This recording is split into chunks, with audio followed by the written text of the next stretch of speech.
Number 1 सृष्टि है बात्या मिचंग 5 रे उपकूल छुईब प्रबल भिजिब ओडिशा। सृष्टि है बात्या मिचंग दक्षिण पश्चिम बंगोपसागर में बात्या मिचंग सृष्टि होईछि। बात्या मिचंग रे परिणत है गभीर अवपात। घंटा प्रति 6 किमी बेगर उत्तर पश्चिम आड़ को गति करुछि अवपात।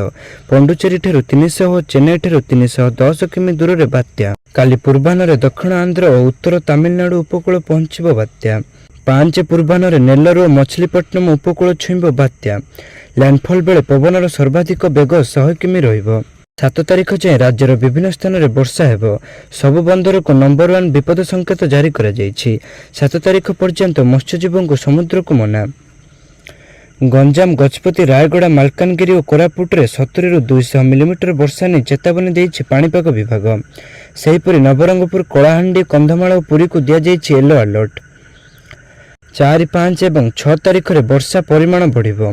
एही 3 दिन दक्षिण ओडिशा रे विभिन्न अंचल में प्रबल अति प्रबल वर्षा हेबा संभावना थिबारु सतर्क सूचना जारी करा जायछि। 4 रे गजपति गंजाम पुरी और जगतसिंहपुर रे किछि अंचल में घंटा प्रति पवनर बेग 35 रु 45 किमी बही पारे। 5 रे पवनर बेग वृद्धि पाई पारे। मालकानगिरी कोरापुट और रायगड़ा रे 40 रु 50 किमी बेगर पवन बहिबा संभावना रहिछि।